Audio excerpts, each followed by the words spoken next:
अमीर और गरीब बहन का एक ससुराल।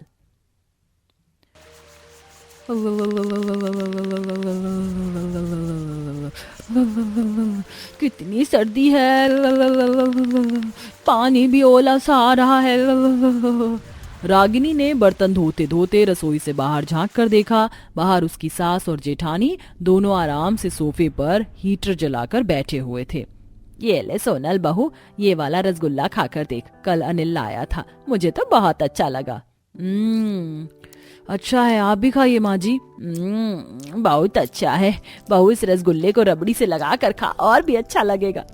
शांता और सोनल बैठी हुई मजे से खाने के बाद डेजर्ट्स को एंजॉय कर रही थी और वहीं शांता की छोटी बहू रागिनी ठंड में ठिठुरते हुए ठंडे पानी से बर्तन धो रही थी। रागिनी ने जब ये मंजर देखा तो उसकी आंखों में आंसू से आए, लेकिन फिर वो खुद को समझाने लगी। अरे कुछ नहीं है, बस अभी मेरे बर्तन धुल जाएंगे तो फिर मैं भी हीटर के पास बैठ जाऊंगी। और माँ जी तो हम दोनों से बराबर ही प्यार करती हैं। दीदी बड़ी हैं तो बस उन्हें अटेंशन मिलती है। हाँ, वो बड़ी है ना, इसीलिए।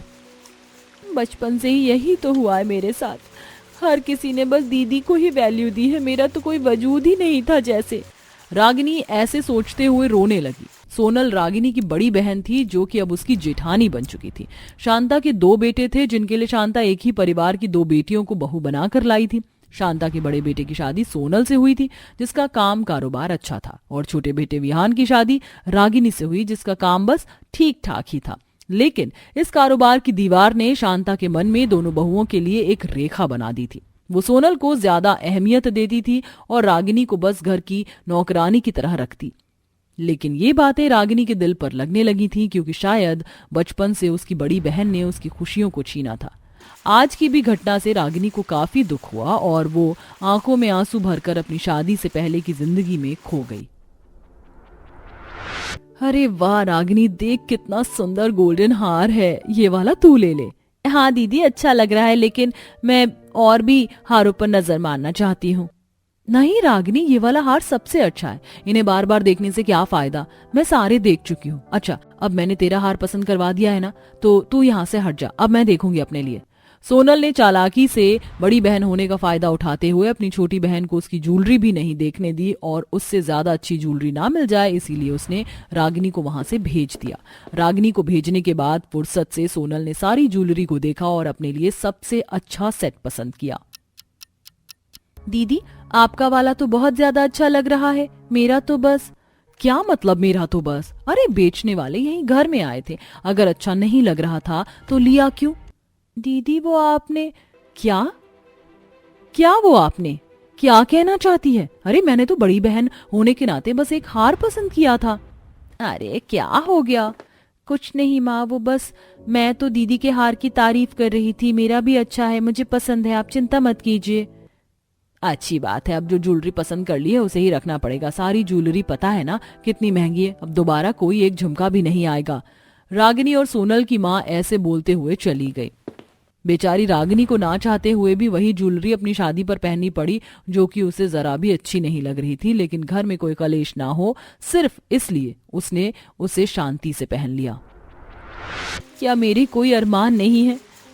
शुरू से ही मुझे ऐसे ही ट्रीट। रागिनी, ओ रागिनी। जी माँ। कितनी देर हो गई, अभी तक तेरे बर्तन नहीं धुले हैं, इधर आ। हाँ धुल गए माँ जी, बोलिए। जरा फर्श देख, सुबह से बस एक बार सफाई हुई है, चल जल्दी से पोछा लगा। माँ जी सर्दी बहुत है और पानी भी ठंडा है। क्या मतलब, जितना बोला है उतना कर, अनिल और विहान आते ही होंगे, वो देखते ही गुस्सा करेंगे कि कितना गंदा फर्श लग रहा है। माँ जी मैं ना फर्श देखकर सोच रही थी कि बहुत गंदा हो गया, लेकिन मेरी कमर में दर्द होने लगा तो मैं साफ नहीं कर पाई। मेरी प्यारी बहू हर चीज के बारे में कितना सोचती है, और एक ये है हर काम को बोलना पड़ता है। शांता के बोलने पर रागिनी को दुख तो हुआ, लेकिन उसने फिर सब कुछ भुलाकर सर्दी में ठंडे पानी से पोछा लगाना शुरू कर दिया। अभी वो पोछा लगा ही रही थी कि तभी दोनों बहुओं के पति अनिल और विहान घर आ गए। मैं आ गया माँ। सोनल जल्दी खाना लगाओ। रागिनी अब इतनी रात को पोछा क्यों लगा रही हो, क्या बात है? वो माँ जी को मिट्टी महसूस हो रही थी तो उन्होंने बोला था आप अंदर आइए, मैं खाना लगाती हूँ। विहान रागिनी को देखता हुआ अंदर चला गया और रागिनी ने पोछा लगाकर अपने पति और जेठ को खाना भी दिया। रोजाना ऐसे ही सिलसिला जारी था। सिर्फ रागिनी ही सभी कामों को किया करती थी और सोनल आराम से राजकुमारियों की तरह वक्त बिताती थी। विहान भी ये सब कुछ देखता था लेकिन कभी कुछ कहता नहीं था। ऐसे ही सब कुछ चल रहा था कि एक दिन शांता अपनी दोनों बहू को मॉल लेकर गई। सर्दी काफी ज्यादा थी और ऐसे में सोनल खूब महंगे महंगे कार्डिगन मॉल से खरीद रही थी।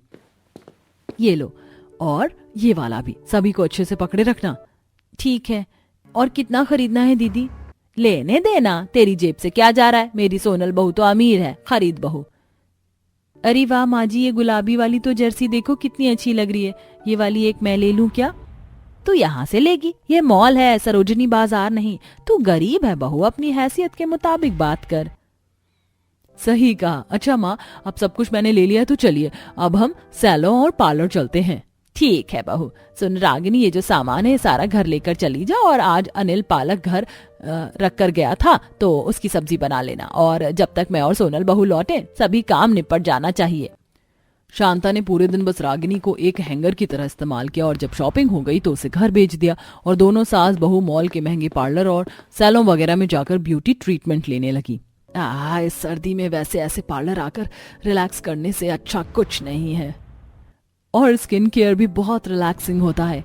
एक तरफ दोनों अमीर सास बहू ऐसे ट्रीटमेंट ले रही थीं तो वहीं दूसरी तरफ ठंड में बेचारी रागिनी घर के कामों में लगी पड़ी थी। वो कभी खाना बनाती, कभी बर्तन धोती, तो कभी ठंडे ठंडे पालक के पत्तों को धोकर काटती। इसी तरह से रागिनी का वक्त कटा और जब विहान घर आया तो उसने बस अपनी पत्नी को ही काम में लगे देखा।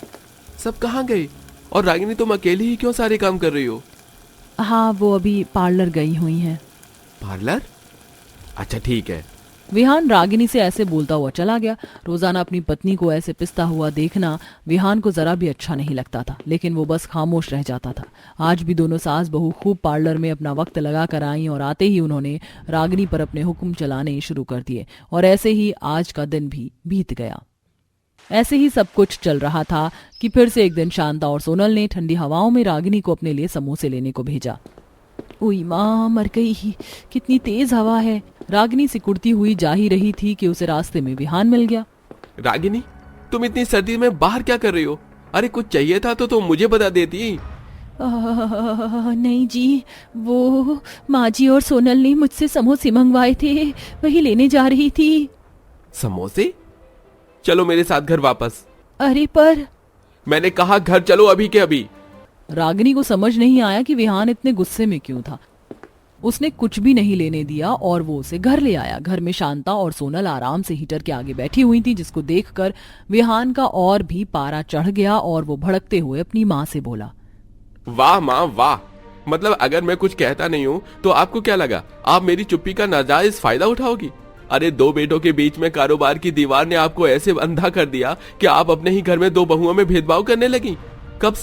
कब से देख रहा हूं मैं कि आप सोनल भाभी को किस तरह हाथों में रखती हो और मेरी पत्नी को बस आपने एक नौकरानी बनाकर रख दिया है। लेकिन अब मैं ये सब बर्दाश्त नहीं करूंगा। आपको आपके बड़े बेटे की दौलत मुबारक हो, उनका ओहदा मुबारक और अपनी अमीर बहू मुबारक। आज से मैं और रागिनी यहाँ पर नहीं रहेंगे। विहान के सर गुस्सा चढ़ चुका था। ऐसे बोलकर उसने अपना सामान बांधा और वो रागिनी को अपनी मतलब खोर माँ के पास से ले निकला। बस फिर क्या था, विहान ने रागिनी के साथ एक अलग जगह घर बसाया जहां अब वो दोनों पति पत्नी ही रहते थे। वहीं शांता को एहसास होता तो था अपनी बहू बेटे को खोने का, लेकिन उसके हाथों से सब निकल चुका था और अब बस उसके पास पछतावे के सिवा कुछ नहीं था। वहीं रागिनी अब अकेले सुकून से रहती थी और उसकी जिंदगी में अब सब कुछ ठीक हो चुका था।